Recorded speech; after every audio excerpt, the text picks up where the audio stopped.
Thank you. It is now my high honor to introduce our keynote speaker, Dr. Susy Yu. Dr. Susy Yu is the Director of Business Strategy and Operations Support for Vision Essentials by Kaiser Permanente in Southern California.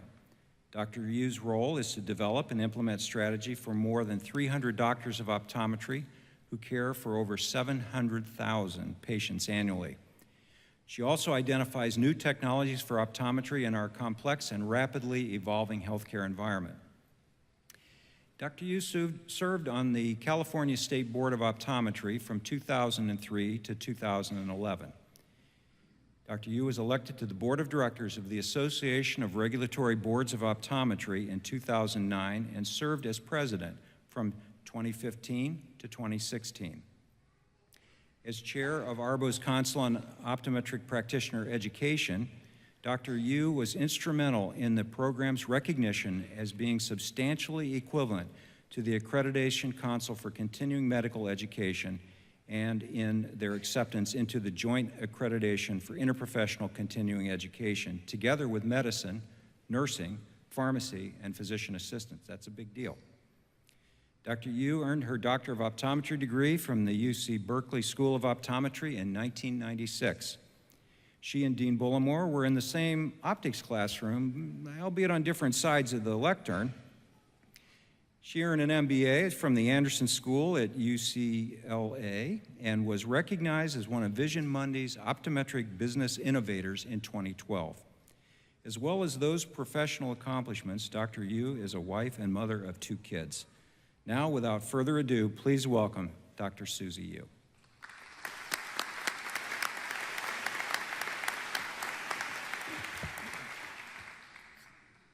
Class of 2018, your day is finally here. I want to congratulate you and also recognize your family and friends who supported you over many years. Today is your day, and I have no intentions of shifting the focus away from where it belongs. Before you walk across the stage, I'd like to share a few thoughts with you. I see you all sitting there, and I can remember some of the thoughts that were running through my mind 22 years ago. I wonder where my parents are sitting. Who's the speaker, and what is he talking about? And I'm so looking forward to dinner and parties later tonight. Fast forward, at my first job, it was all about trying to figure out my role in a busy practice, and how nice to have a steady paycheck. These are the things you're focusing on now and for the next few months, totally natural. But for a few minutes, I want you to put aside your short and medium-term concerns. Let's step back 15 years. I'm guessing most of you were in middle school. Try to remember what some of your largest issues and concerns were back then. Losing old friends, making new ones, placing into 7th grade accelerated math, getting invited or not invited to your friend's birthday party, try out for sports teams, you get the idea. Those things that were so important to you 15 years ago hardly seem relevant to your life today. Now let's go 15 years into the future. Try to think of what will be important to you both professionally and personally. That's a much more difficult exercise. But I can promise you 2 things. First, the issues and concerns that you had 15 years, that you'll have 15 years from now will be as different to those of today as those of 15 years ago. And second, those years will pass by faster than you can imagine. 15 years from now, you'll be in the prime of your careers. The decisions you make between now and then will shape what kind of career you have, and more importantly, will determine the level of pride and satisfaction you derive from those endeavors. The message I have for you today is to be brave, face those decisions with courage, and be open to taking risks. When I first graduated from optometry school, I took the safe route. I worked for an ophthalmologist in private practice, and it doesn't get much, safer than this. Yes, I was making many of my own clinical decisions, but this felt similar to optometry school. I could always rely on the ophthalmologist, just like a clinical professor or proctor or mentor, to watch over me.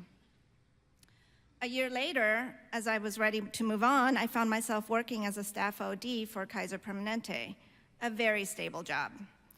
Yes, I was functioning independently, but I could always ask one of my coworkers to give me a second opinion or validate my clinical judgment.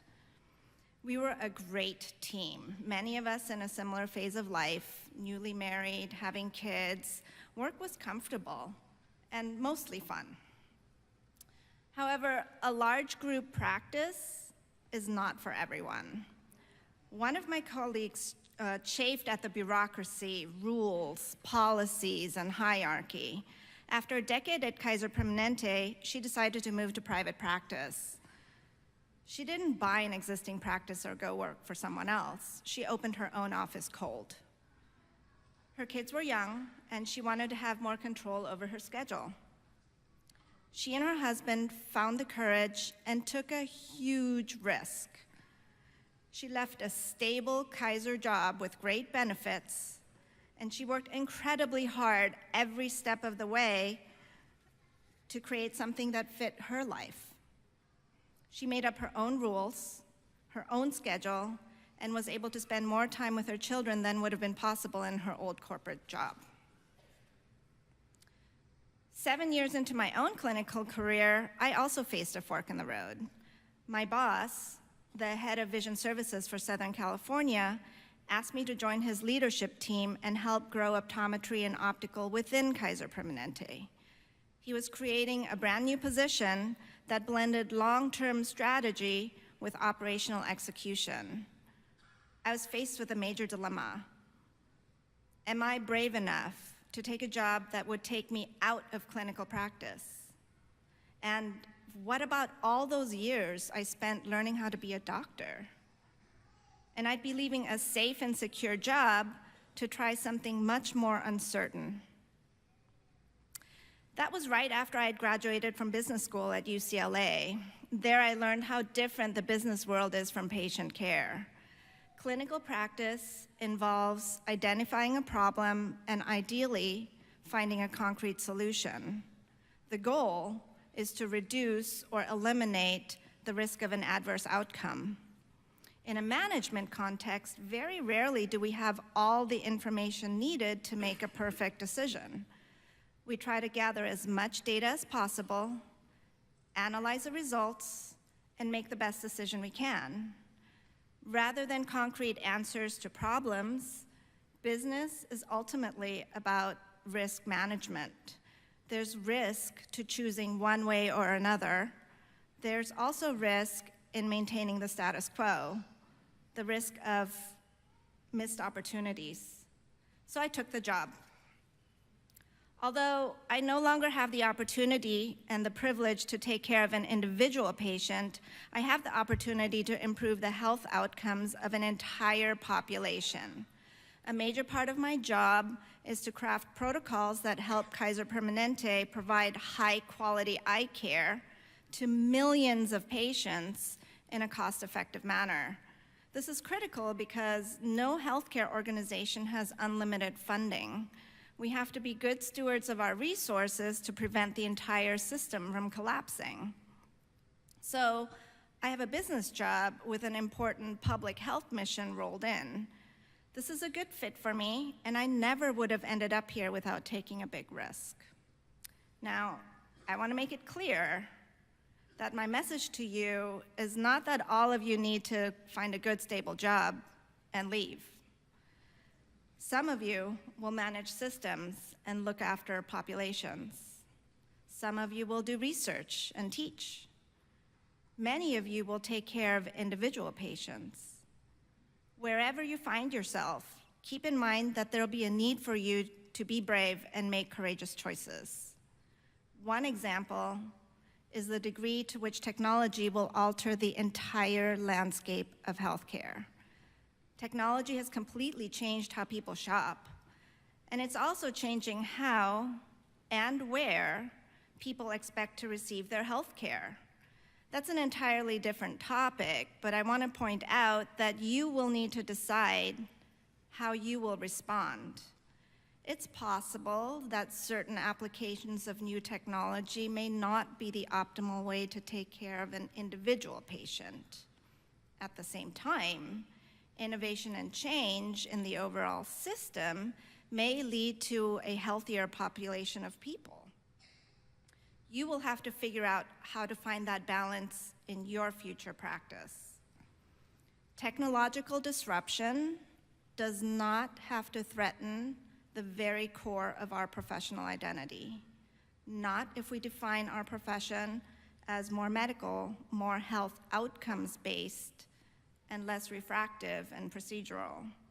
I challenge you to be aware of innovation and at least be open to an honest and critical evaluation of change.